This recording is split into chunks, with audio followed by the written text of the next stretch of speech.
السلام عليكم ورحمة الله وبركاته. كل عام وانتم ألف خير. رمضان كريم يا رب ينعاد عليكم بالخير والصحة والعافية عليكم وعلى أمة الإسلام جميعا يا رب. طبعا تأخرت تنزيل فيديوهات وإن شاء الله في هذا الشهر الكريم حننزل لكم كل ما هو جديد. بس أريد من عندكم لا تنسوا اللايك والاشتراك بالقناة. طبعا جبنا الكبدة وقطعناها بهذه الطريقة وحضرت التوابل على مود الكبدة اللي اليوم أسويها بطريقة متبلة. أتبلها يلا أطبخها. هنا عندي بهارات. هنا كبدة معلقتين وكمون وكركم. عندي ملح فلفل وملح عادي وكزبرة. وهنا عندي فنجان من الزيت وعندي حامض الليمون وعندي شطة يعني هريسة شطة يسموها. وهنا مطاحنة فصين من الثوم وهنا بصل مجهزته ومبشور. هنا أول ما جبت الكبدة طبعا هاي الكبدة بعد ما غسلتها وخليتها وشلت من دمك وفي ناس ما تغسلها لكن أنا أغسلها عشان الدم على مود الدم اللي بيها. طبعا نبدأ نقلب هنا الكبدة بهذه الطريقة مع البصل تقليب كلش حلو. أقلب هذه الكبدة وبعدين أضيف إلها البهارات التوابل مال البهارات التوابل اللي قلت لكم عليهم. أبدأ أنزل البهارات عليها بهذه الطريقة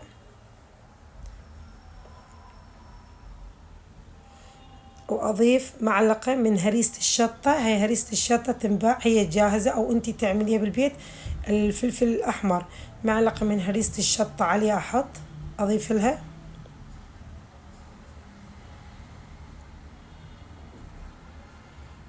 طبعا طريقة كلش حلوة وإلها طعم وتختلف عن الطرق الباقية. وأحط عليها الفنجان من الزيت اللي جايبتاني وأضيف لها حامض الليمون. هذا حامض الليمون كلش حلو همينة بتتبيل الكبدة. هو ظل باقي تقريبا فنجان قلبت عليها. وبعد ما أبدأ أقلبها وأدمجها ويا التوابل أضيف لها الفصين الثوم المطحونين. وهنا عندي كملة تتبيل الكبدة بهذه الطريقة وأتركها لمدة ساعة ساعتين براحتك ما تتأخر تصير كلش حلوة. أبدي هنا بعد ما عدى عليها الوقت أحضر عندي الطاسة كبيرة مال الكبدة. عندي بصل مقطعت جوانح كده وفلفل أحط على جنب. بعد ما بدي ذبلتهم نص تذبيل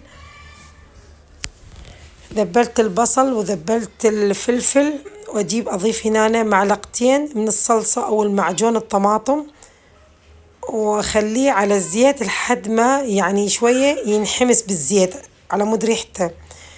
بعد هذه اجيب اضيف الكبدة اليه بعد ما انحمس. بعدين اقلبه بالبصل اقلب البصل والفلفل وياه واجي اضيف له الكبدة.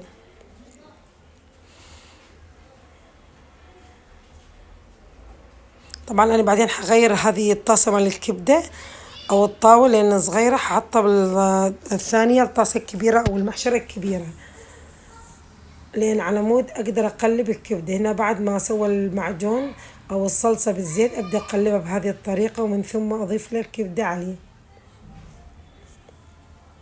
طبعا هنا تطبخين ويا الكبدة مكرونة براحتك او تضيفي لها او تطبخي رز بشعرية براحتك حسب ما انت ترغبونه. هنا بعد ما كمل تتبيل الكبدة اجي انزل الكبدة عليه. بسم الله الرحمن الرحيم. بهذه الطريقة انزل الكبدة على البصل والفلفل وابدي اقلبهم مع الصلصة ومع الزيت. اقلب الكبدة تقليب كلش حلو.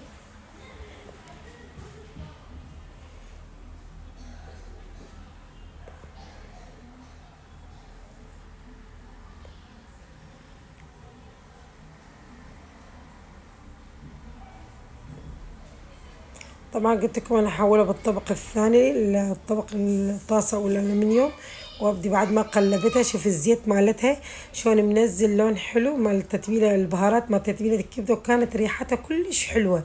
اولادي يقولوا لي ما انت جايبتها متبلة جاهزة قلت لهم لا انا متبلتها.